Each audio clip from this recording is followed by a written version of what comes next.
Bismillahirrahmanirrahim. Assalamualaikum warahmatullahi wabarakatuh.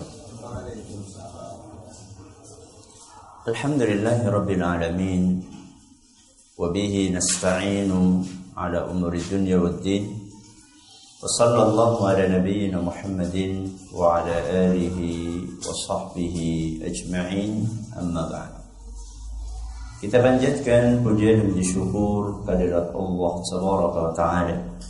Pada kesempatan pagi menjelang siang yang berbahagia kali ini, kita masih kembali diberi kekuatan, kesehatan, hidayah serta taufik dari Allah Jalla wa Ala, sehingga kita bisa kembali menghadiri pengajian rutin Senin pagi di Pondok Pesantren Tunas Ilmu di Desa Kedungwuluh Purbalingga ini.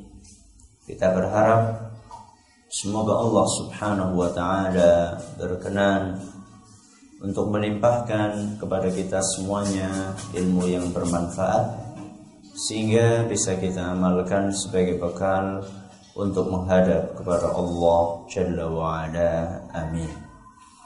Salawat dan salam semoga senantiasa tercurahkan kepada junjungan kita Nabi besar Muhammad sallallahu alaihi wasallam, kepada keluarganya, sahabatnya, dan umatnya yang setia mengikuti tuntunannya hingga akhir nanti. Para hadirin dan hadirat sekalian yang kami hormati, dan juga segenap pendengar Radio Insani 88.8 FM di Purbalingga, Purwokerto, Banjarnegara, Cilacap, Wonosobo, Kebumen, dan sekitarnya. Para pendengar Radio Bas FM di Solo Tigo dan sekitarnya, Radio Roja di Jakarta, di Bandung, di Lampung, di Berau, dimanapun Anda berada. Para pendengar radio kita di Cirebon dan sekitarnya, Radio Al-Hikmah di Banyuwangi dan sekitarnya, serta para pemirsa Roja TV dan Yufi TV yang semoga senantiasa dirahmati oleh Allah Azza wa Jalla. Alhamdulillah, pada kesempatan yang berbahagia kali ini kita masih kembali bisa melanjutkan pembahasan tentang fikih doa dan zikir, yang kali ini memasuki silsilah nomor 131, mengangkat tema mengingat Allah saat lapang. Lapang niku napa? Lapang itu ya ketika dalam kondisi enak. Kondisi enak itu ya ketika rezekinya sedang lancar, ketika fisik sedang sehat, suasana hati sedang senang. Itu namanya lapang, ya. Jadi orang yang beriman itu berdoanya bukan cuma ketika susah. Jadi susah itu kebalikannya lapang. Kalau lapang sehat berarti susah sakit. Kalau lapang itu rezekinya lancar, susah berarti rezekinya seret. Kalau lapang itu hati bahagia, susah itu hati sedih. Jadi orang yang beriman itu berdoanya tidak hanya ketika sedang susah. Akan tetapi orang yang beriman dalam keadaan susah maupun dalam keadaan lapang, dia akan tetap berdoa kepada Allah Subhanahu wa ta'ala. Dan ini nanti kita akan jelaskan berbeda dengan tipenya kaum musyrikin, ya. Kalau kaum musyrikin itu biasanya mereka ingat kepada Allah kapan? Ketika sedang susah tok, ya. Kaum musyrikin itu, orang-orang musyrik itu, mereka ingat Allahnya kalau lagi susah. Nah, kalau misalnya kesusahannya itu sudah lewat, ingat Allah napa mboten? Mboten. Ya, lupa sama Allah. Kalau kondisinya sedang senang, sedang lapang, itu lupa sama Allah. Itulah tipe kaum musyrikin. Dan itu sering Allah ingatkan di dalam Al-Quran, bukan hanya dalam satu ayat saja. Di sini kami cuma bawakan contohnya saja. Bagaimana Allah menceritakan perilakunya kaum musyrikin yang ingat Allah cuma ketika lagi susah. Kalau sudah senang, musibahnya sudah lewat, sudah nggak kepepet, maka mereka lupa sama Allah, bergantung lagi kepada berhala-berhala. Itu Allah sering ceritakan kondisi kaum musyrikin tersebut dalam Al-Quran. Salah satunya adalah yang Allah sebutkan dalam surat Fussilat ayat 51. Surat apa? Fussilat ayat 51. Di situ Allah Subhanahu wa taala berfirman, "Wa idza an'amna 'alal insani a'rada wa na'a bi janibih." Apabila kami melimpahkan kenikmatan kepada manusia, maka dia akan berpaling dan menjauhkan diri. Berpaling dan menjauhkan diri maksudnya adalah tidak ingat sama Allah. Ya. Dan ini subhanallah banyak dialami oleh orang-orang yang juga mengaku beragama Islam. Jadi ternyata penyakit yang dimiliki oleh kaum musyrikin ini mulai menjangkiti kaum muslimin. Kapan biasanya orang lupa sama Allah? Ketika sedang rezekinya lancar. Ketika sedang di puncak-puncaknya jabatan. Nah, itu biasanya lupa sama Allah. Kapan ingat Allah? Kalau ketangkap KPK. Dan masuk kemana? Masuk ke penjara. Pas lagi di puncak-puncaknya jabatan orang sempat ngaji. Ya. Mlebu penjara nembe ada kesempatan untuk ngaji. Ya mendinglah daripada enggak ya. Tapi seharusnya ingat Allah itu enggak cuma ketika sedang susah. Karena kebiasaan ingat Allah cuma ketika susah, saat senang lupa sama Allah, itu bukan kebiasaannya kaum mukminin. Itu kebiasaannya kaum musyrikin. Sebagaimana yang Allah ceritakan tadi dalam surat Fussilat ayat 51. Wa idza an'amna 'alal insani a'rada wa na'a bi janibih. Apabila kami melimpahkan kenikmatan kepada manusia, ketika dia sedang nikmat, maka dia akan berpaling. Tidak peduli dengan Allah, menjauhkan diri dari Allah, menjauhkan diri dari masjid, menjauhkan diri dari majelis taklim. Gak pernah baca Quran, gak pernah sholat bahkan. Ya. Tapi kapan mereka kembali kepada Allah? Wa idza massahu syarru fadhu du'ain 'arid. Ketika mereka ditimpa dengan malapetaka, ketika mereka sedang susah, saat itulah mereka banyak berdoa kepada Allah Subhanahu wa taala. Ini bukan kebiasaannya kaum mukminin. Itu kebiasaannya siapa? Kaum musyrikin. Dan kaum mukminin harus beda. Ya. Jadi tidak boleh sama antara kaum mukminin dengan kaum musyrikin. Kenapa tidak boleh sama? Karena balasannya di akhirat itu berbeda. Jadi balasan buat kaum mukminin dengan balasan buat kaum musyrikin di akhirat sami napa mboten? Mboten benten, berbeda. Untuk kaum mukminin Allah sediakan napa? Surga. Untuk kaum musyrikin Allah sediakan neraka. Sekarang saya tanya, surga sama neraka beda atau sama? Ya beda banget toh. Antara negeri kenikmatan dengan negeri azab. Ya.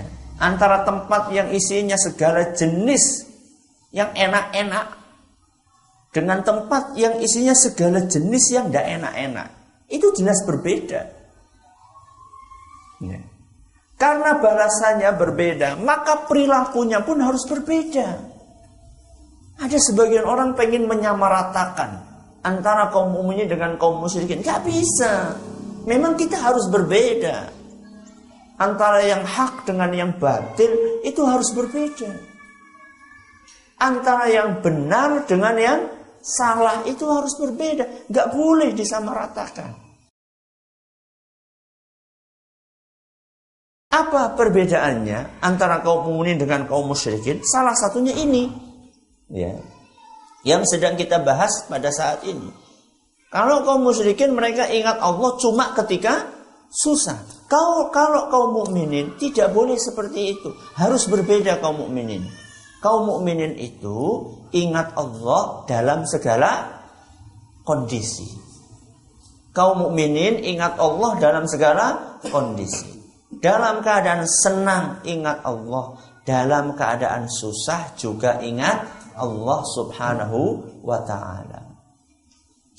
Dan itulah kunci kenapa doanya kaum mukminin ketika susah itu dikabulkan sama Allah. Panjenengan kan pernah mengalami nggih kondisi-kondisi kepepet nggih. Ketika kita berdoa kok belum dikabulkan sama Allah saat itu, coba introspeksi diri. Dulu ketika sedang nyaman, ketika sedang lapang, ketika sedang senang, ingat Allah enggak? Kalau ternyata setelah kita renungkan, kita pikir-pikir, oh iya ya, dulu ketika saya sedang di atas, ketika saya sedang kaya, ketika saya sedang segala sesuatunya gampang, oh saya saat itu lalai, lupa sama Allah. Ternyata sekaranglah Allah Subhanahu wa ta'ala kasih peringatan ketika sedang kepepet, ketika sedang kejepit, saat itulah ketika kita berdoa sama Allah, Allah kasih peringatan, gak segera dikabulkan. Kenapa? Karena ketika kita sedang lapang, kita lupa sama Allah. Terus bagaimana Ustaz? Supaya saat kita kepepet, kita diingat sama Allah. Ingatlah Allah ketika sedang senang. Itulah yang diajarkan oleh Nabi kita Muhammad sallallahu alaihi wasallam sebagaimana dalam hadis riwayat At-Tirmidzi. Dan hadis ini dinyatakan hasan oleh Syekh Al-Albani. Kata Nabi sallallahu alaihi wasallam, "Man sarrahu an yastajiballahu lahu 'inda asy-syada'idi wal karbi falyuktsirid du'a fir rakha'i." Kata Nabi SAW, barang siapa menginginkan doanya dikabulkan oleh Allah saat susah dan ditimpa musibah. Ingat baik-baik. Siapa yang pengen ketika susah doanya dikabulkan? Ini, dengarkan baik-baik apa kata Rasul.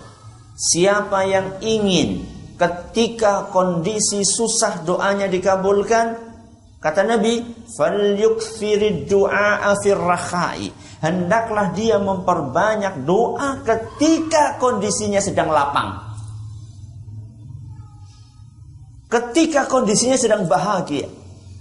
Ketika kondisinya sedang senang, perbanyak doa. Mungkin ada sebagian orang bertanya, mau lagi seneng kok donga apa? Itu kan ya. Lagi seneng itu doa apa Ustaz? Kalau lagi susah kan wajar berdoa. Rezekinya seret, wajar berdoa. Apa doanya? Moga-moga rezekinya lancar, itu kan? Lagi sakit, wajar berdoa Ustaz supaya cepat sembuh. Lagi ada masalah, wajar Ustaz berdoa supaya masalahnya cepat selesai. Itu wajar Ustaz. Ya terus kalau lagi senang, itu berdoa, doa apa Ustaz? Kita berdoa minta apa? Oh lagi senang kok. Minta apa coba? Ketika rezekinya lagi lancar coba, minta apa sama Allah? Minta supaya rezeki yang lancar itu berkah. Ketika lagi sehat, minta apa? Minta supaya kesehatan ini bermanfaat. Karena banyak orang yang sehat, kesehatan itu gak bermanfaat. Kesehatannya malah digunakan untuk bermaksiat kepada Allah. Awake gede, sehat walafiat, tapi kerjanya menindas orang-orang yang lemah. Berarti kan kesehatannya nggak berkah, nggak ada manfaatnya. Ketika lagi kaya, rezekinya lancar, hartanya malah digunakan untuk tuku nomor, ya, pasang togel. Itu berarti rezekinya mboten apa? Mboten berkah. Ustaz lagi posisinya di atas nih, lagi menjabat Ustaz. Doa apa Ustaz? Kemarin pas lagi pilihan ya wajar Ustaz berdoa ben kepilih. Habis kepilih dong apa Ustaz? Doa apa kalau sudah kepilih? Kalau sudah kepilih, doanya apa? Doanya mudah-mudahan amanah di dalam memimpin, memegang jabatan. Sehingga ketika sudah posisinya di atas, maka dia akan gunakan jabatan ini untuk menyadarkan umat tentang kewajiban mereka beriman kepada Allah Subhanahu wa ta'ala. Ini yang paling pokok. Kemudian memperhatikan kesejahteraan masyarakat, ya. Bukan hanya memikirkan bagaimana balik modal. Nah itu karena sehari-hari pikirannya kepriwe balik modal, akhirnya ya ketangkep sama APK. Ya, itu orang beriman harus berbeda, harus berbeda. Di dalam hadis lain yang diriwayatkan oleh Imam Al-Hakim, dan hadis ini nyatakan sahih oleh Syekh Al-Albani, hadis yang sering kita sampaikan, yaitu sabda Nabi SAW, ta'arraf ilallahi firrakhai ya'rifka fisyiddah. Kenalilah Allah, ingatlah Allah ketika engkau sedang lapang. Niscaya Allah akan mengenalimu, akan mengingatmu ketika engkau sedang susah. Jadi kuncinya di situ. Ya, kuncinya di situ. Memang orang itu lebih sering lalai ketika senang apa susah? Ketika senang. Itu sudah tabiatnya manusia. Ya, sudah tabiatnya manusia. Akan lebih sering lupa ketika sedang senang. Akan lebih sering ingat Allah ketika susah. Akan tetapi kebiasaan ini tidak boleh kita teruskan. Ya. Kebiasaan ini tidak boleh kita teruskan. Harus kita rubah. Senang susah ingat Allah. Nah, kita mulai saja. Ya, sekarang ini posisi kita alhamdulillah tubuh kita sedang apa? Sehat walafiat. Nah, panjenengan hadir ke sini nih. Hadir ke sini dalam keadaan apa? Sehat walafiat. Itu insya Allah tanda bahwa jenengan ingat Allah. Ya, ingat Allah ketika sedang lapang. Ya, ini tubuh kita sedang lapang ini. Dan jenengan kok datang ngaji. Nah, itu tandanya alhamdulillah. Mudah-mudahan istiqamah. Nah, nanti kalau seandainya Allah takdirkan kita sakit, kemudian kita berdoa kepada Allah, ya Allah, aku pengen sembuh ya Allah, aku pengen ngaji lagi. Rasanya ada sesuatu yang hilang ketika tidak hadir pengajian, walaupun mungkin di rumah tetap mendengarkan apa? Radio. Tapi berbeda antara dengan radio sama hadir pengajian langsung. Ya Allah, saya pengen segera penyakit ini engkau angkat, saya pengen segera sembuh ya Allah. Akan dikabulkan sama Allah, insya Allah. Ya. Ketika rezeki sedang lancar, ya. Ketika rezeki sedang lancar, jangan lupakan untuk berinfak di jalan Allah. Anak-anak yatim, anak-anak fakir, orang-orang miskin, ya. Letakkan rezeki itu di jalan-jalan Allah. Ketika rezeki Anda sedang seret, Anda merasa kesulitan, merasa susah, saat itu Anda berdoa kepada Allah, ya Allah, lancarkanlah rezeki kami, berkahilah rezeki kami. Insya Allah gak lama akan lancar lagi. Ya. Itulah salah satu manfaatnya kita mengingat Allah ketika sedang lapang. Dan itu dialami oleh para nabi dahulu. Makanya ada seorang ulama membuat perbandingan antara dua manusia yang sama-sama tenggelam. Yang sama-sama tenggelam di laut. Yang pertama Nabi Yunus, yang kedua Raja Fir'aun. Itu kan dua orang ini sama-sama tenggelam di laut. Bahkan Nabi Yunus bukan hanya tenggelam, dimakan apa? Ikan. Ya. Kalau Fir'aun kan masih bisa berenang. Karena nggak dimakan apa? Ikan. Ini Nabi Yunus masuk ke perutnya ikan. Gimana coba? Kan lebih sulit lagi. Secara logika ya. Secara logika. Tapi ternyata yang diselamatkan sama Allah siapa? Nabi Yunus. Bukan Firaun. Ya.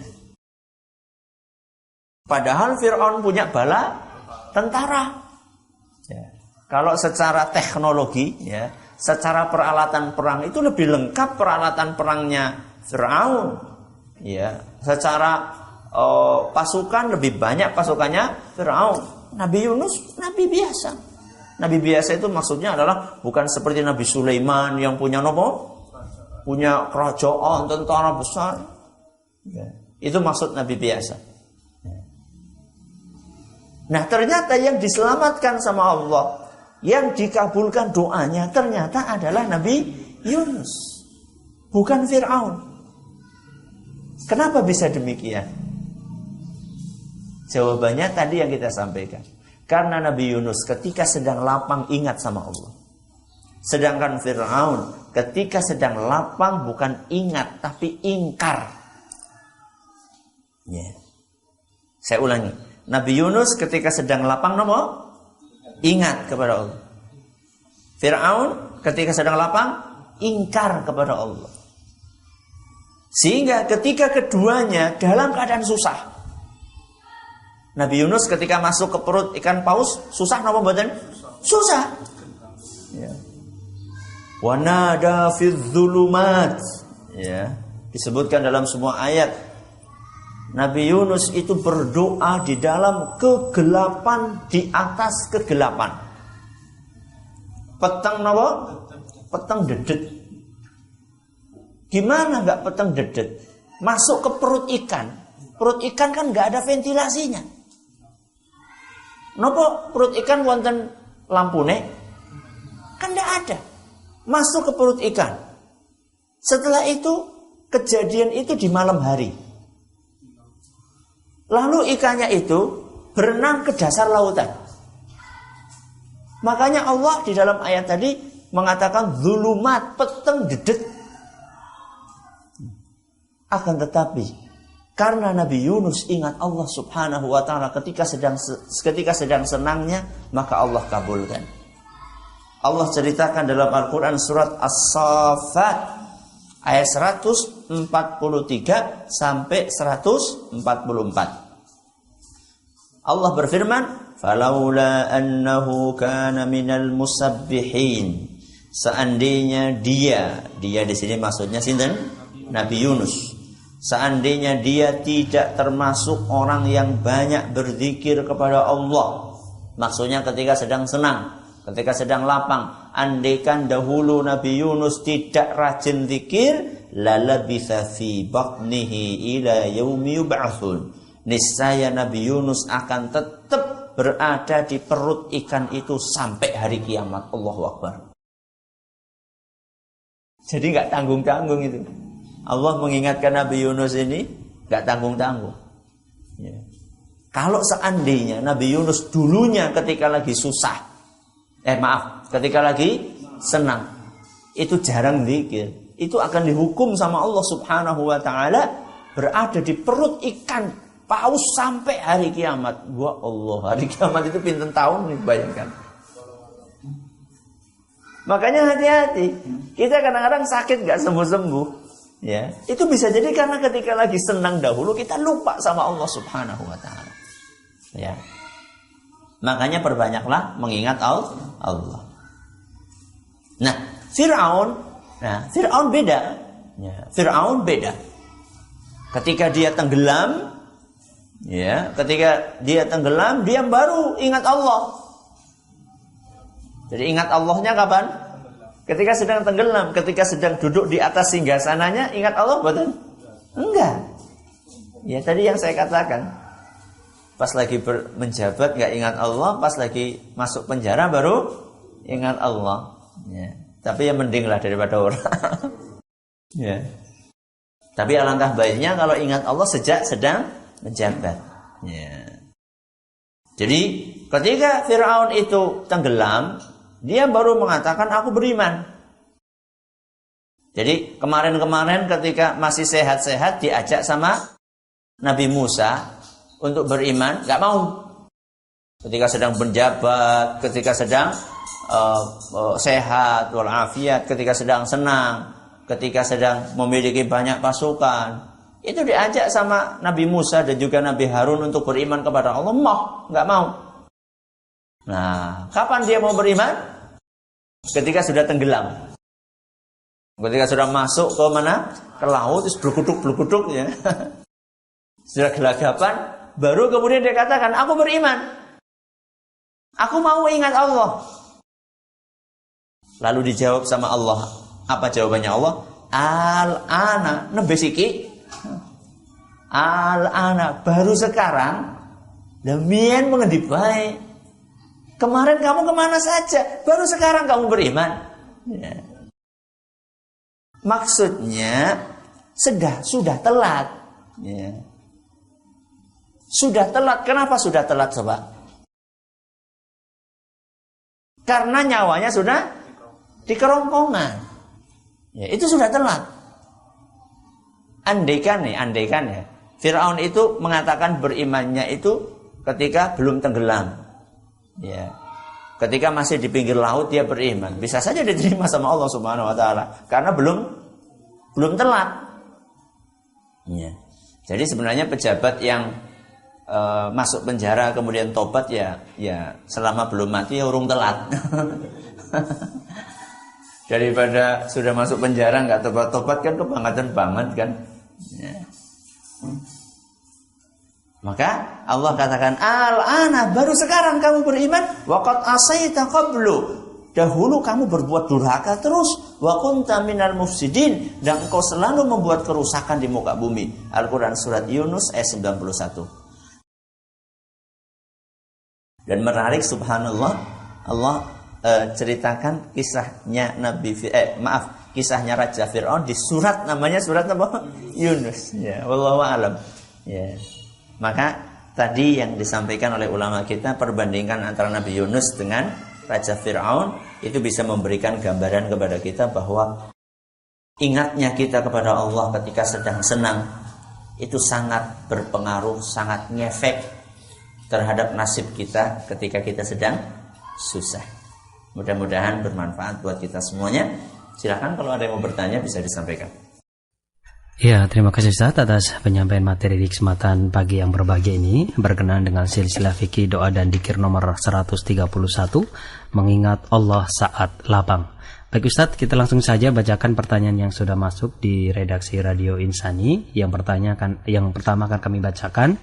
Bismillah, Assalamualaikum warahmatullahi wabarakatuh Ustaz. Waalaikumsalam warahmatullahi wabarakatuh. Bagaimana cara mengingatkan teman, tetangga, saudara yang sedang lapang dalam urusan rezeki ini tentunya, yang cenderung malah menjauh dari Allah, mungkin tidak melaksanakan ketatan, bisa jadi ibadah, tanpa berkesan menggurui. Ini dari Umu Naura di Purbalingga Ustaz. Ya, terima kasih atas pertanyaannya, pertanyaan yang bagus. Bagaimana cara mengingatkan teman, tetangga, bahkan mungkin saudara, bahkan mungkin suami, bahkan mungkin istri, ya, ketika bahkan mungkin orang tua, ketika mereka saat lapang malah jauh dari Allah, supaya tidak terkesan menggurui, ya, kita bisa sampaikan ketika dia bercerita, ya, biasanya kan kalau orang sedang lapang kan cerita, alhamdulillah kieu nembe tuku mobil maning, ya, nah itu peran Anda saat itu adalah merespon dengan baik. Masya Allah, alhamdulillah, ini semua dari Allah, mudah-mudahan berkah. Nah, kata-kata itu secara tidak langsung itu mengingatkan dia bahwa yang dia dapatkan itu dari siapa? Dari Allah. Ya. Kalau orang lupa sama Allah, biasanya dia nggak ada kata-kata ini dengan karunia dari Allah. Ya. Dia cuma mengatakan sip mbok ke mobilnya anyar. Ya. Maka kita yang ingin mengingatkan dia, kita awali dengan Masya Allah, alhamdulillah, ya ini semua karunia dari Allah, mudah-mudahan Allah berkahi, ya. Itu kalau pengen dengan kata-kata yang tidak langsung menyinggung, ya. Nah, kalau kita respon seperti itu kan dia akan senang. Jadi kita itu angkat dulu, ya. Sudah diangkat baru Kita angkat dulu ya, kita angkat dulu. Maksudnya kalau kita langsung kita lah kayak bewingi tanggane nembe tuku mobil mati dene. Kalau kayak gitu kan langsung apa? Langsung konfrontasi ya. Nah, kita angkat dulu enggak apa-apa. Memang benar kan ini, Masya Allah, alhamdulillah, mudah-mudahan berkah. Nah, kalau dia sudah mulai senang ya, dia mulai senang, dia merasa kita ini ikut berbahagia dengan kebahagiaan dia. Nah, saat itulah kemudian kita sedikit-sedikit memasukkan nasihat. Ya, mudah-mudahan kita nggak lupa sama Allah ketika sedang senang. Ya, terus kita ingat kepada Allah, terutama yang wajib-wajib, sholatnya, zakatnya, ya, itu kita sampaikan. Ya, sambil didoakan, didoakan. Manusia mana yang tidak pernah lalai? Ya, manusia mana yang tidak pernah lupa? Ya. Memang manusia itu tempatnya lupa dan salah, tempatnya alpa. Ya. Manusia mana? Maka kita perlu sebagai sesama muslim untuk mengingatkan. Ya, untuk mengingatkan. Kita pun mungkin suatu saat juga lupa. Kita pun mungkin suatu saat juga lalai. Maka perlu ada juga yang mengingatkan kita. Kalau kita senang mengingatkan tetangga, teman, saudara kita, maka nanti pun ketika kita lupa akan ada orang-orang yang mengingatkan kita. Ya, silakan. Ya, terima kasih Ustaz atas jawaban dan juga nasihatnya. Kita beralih ke pertanyaan berikutnya Ustaz. Bismillah, Assalamualaikum Pak Ustaz. Waalaikumsalam warahmatullahi wabarakatuh. Saya hamba Allah, Ahwat, mau bertanya. Saya sering sekali digibai oleh tetangga saya. Apapun yang saya lakukan, terutama saat saya sudah hijrah, sekeliling saya sepertinya senang sekali membicarakan saya, terutama ketika tidak di depan saya. Mohon nasihatnya Ustadz, apa ada doanya agar hati ini selalu tenang dan di tengah-tengah orang-orang yang seperti itu? Mohon nasihatnya Pak Ustadz. Pertanyaannya tentang doa ya. Doanya adalah Rabbana ighfir lana wa li ikhwanina alladhina sabaquna bil iman. Terus napa? Wa la taj'al fi qulubina ghillan lil ladzina amanu Rabbana innaka ra'ufur rahim. Itu doanya. Rabbana ighfir lana wa li ikhwanina alladhina sabaquna bil iman. Artinya, ya Allah, ampunilah kami dan ampunilah kaum mukminin yang meninggal sebelum kami. Terus kelanjutannya, wala taj'al fi qulubina ghillan lil ladzina. Ya Allah, janganlah Engkau jadikan di dalam hati kami ada perasaan dengki, ada perasaan iri, ada perasaan hasad kepada kaum mukminin. Rabbana innaka ra'ufur rahim. Ya Allah, sesungguhnya Engkau Maha Penyantun dan juga Maha Penyayang. Ini bisa Anda baca. Ini bisa Anda baca. Intinya kita berusaha untuk minta kepada Allah agar hati kita ini bersih. Ya, tidak memendam perasaan dendam. Ya, tidak menyimpan perasaan dendam kepada orang-orang yang menyakiti kita. Ghil, ya, perasaan dendam, perasaan benci, perasaan hasad, segala jenis penyakit hati. Kita minta kepada Allah agar hati ini dibersihkan sama Allah Subhanahu wa taala. Nanti bisa saya pernah ya baru kemarin menyampaikan kajian judulnya bersih hati, bersih lisan. Mudah-mudahan akan keluar rekamannya atau videonya. Kami kaji masalah itu dari sebuah makalah yang disampaikan oleh Syekh Abdul Razak Al-Badr, Salamatus Sadri wal Lisan, bersihnya hati dan bersihnya lisan. Ya, bagaimana cara supaya sampai ke sana? Terus apa keuntungannya kalau hati kita bersih, lisan kita bersih? Itu kemarin saya sampaikan kajian itu di Jakarta.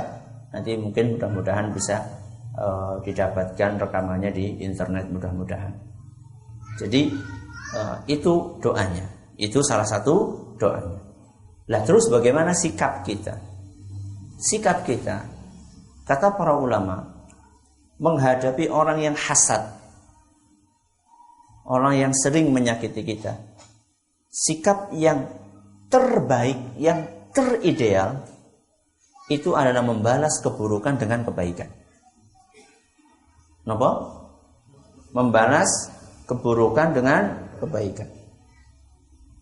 Ini sikap yang terideal, tapi ini sesuatu yang paling sulit. Gimana nggak sulit? Jenengan mesem kepada orang yang cemberut kepada jenengan, itu kan berat. Tapi subhanallah, ketika ini dijalankan, efeknya luar biasa.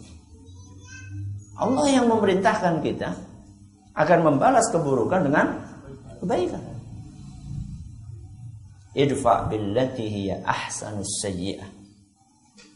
Balaslah keburukan dengan kebaikan. Dan efeknya luar biasa. Fa idzal ladzi bainaka wa bainahu adawatun ka'annahu waliyyun hamim. Kalau engkau lakukan adab tersebut, yaitu membalas kebaikan, membalas keburukan dengan kebaikan, musuh akan berubah menjadi teman. Alias orang yang membencimu akan berbalik menyayangimu. Itu efeknya. Memang kita harus menekan ego kita. Biasanya nafsu itu nggak akan mau. Nafsu itu biasanya akan mengatakan, loh, apa orang bisa ngerasani maning? Ya. Kok dirasani siki balik apa? Ngerasani dari orang bisa, Pak. Itu kan nafsu. Itu nafsu. Ketika dia menyakiti kita, kita pengen membalas dengan kebaikan, nafsu akan menghalangi. Jangan, nanti kamu harga dirinya akan turun, akan jatuh, tercecer-cecer di jalan-jalan, akan berantakan harga diri. Itu nafsu. Ya. Kalau bisikan malaikat nggak seperti itu. Bisikan malaikat, balas dengan kebaikan, senyum, kirimi makanan, tutur kata yang halus. Dan ini, Masya Allah, akan membuat orang itu mendapatkan hidayah dengan izin Allah. Dengan izin Allah Subhanahu wa ta'ala. Cuman memang butuh waktu. Butuh waktu. Makanya kesabaran itu tidak ada batasnya. Aku sabar banget Ustaz. Sudah berapa lama Bu sabar? Seminggu. Bukan. Tidak ada batasnya. Tidak ada batasnya. Tapi sabar itu bukan berarti pasif. Bukan. Sabar itu adalah aktif untuk membalas keburukan dengan kebaikan. Mudah-mudahan bermanfaat. Terima kasih atas perhatiannya. Mohon maaf atas segala kurangannya. Kita tutup dengan baca subhanakallahumma wa bihamdika asyhadu an la ilaha illa anta astaghfiruka wa atubu ilaik. Wassalamualaikum warahmatullahi wabarakatuh. Donasi dakwah Yufid. Yuk berikan amal jariah terbaik Anda untuk dakwah dan pendidikan Islam.